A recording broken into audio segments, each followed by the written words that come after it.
దేవునికి మహిమ కలుగును గాక. గొర్రెల దొడ్డిలో నుండి దావీదును దేవుడు పైకి లేవదీసినట్టుగా ఎక్కడో తెలంగాణలో, వరంగల్లో, ఎక్కడో ఆజంజాహి మిల్ కాలనీలో 14 ఏళ్ల వయసులో అమ్మా నాన్న ఇద్దరిని పోగొట్టుకున్నటువంటి ఒక అనాథ బాలుడు.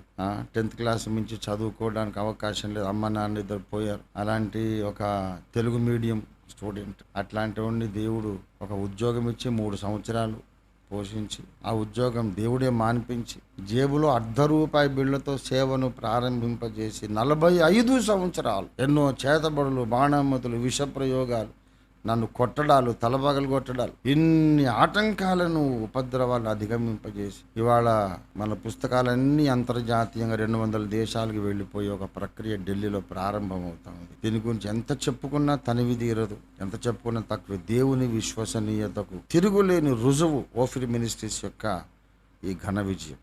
ఏ proof of God's credibility, reliability, faithfulness. మన గొప్పతనంగా, లేకపోతే దేవుడు నమ్మదగిన వాడు కాకపోతే నన్ను ఎప్పుడూ చంపేసేవాడు. చాలాసార్లు సావుగోతులోనికి పోయి మళ్ళీ వచ్చాను నేను, చాలాసార్లు. దేవుడు మళ్ళీ లేవనెత్తాడు. ఆయన మాట నెరవేరుతోంది, దేవుని వాగ్దానం నెరవేరుతుంది. నన్ను ప్రార్థనలు ఎత్తిపట్టిన వారు, ఆర్థికంగా సహకరించిన వారందరికీ హృదయపూర్వక ప్రణామాలు, నమస్కారాలు. మరి అలాగే మీకు కూడా, యథార్థవాది ఫ్యామిలీ అందరికీ కూడా నా వందనాలు. అక్కడికి అందరూ రమ్మని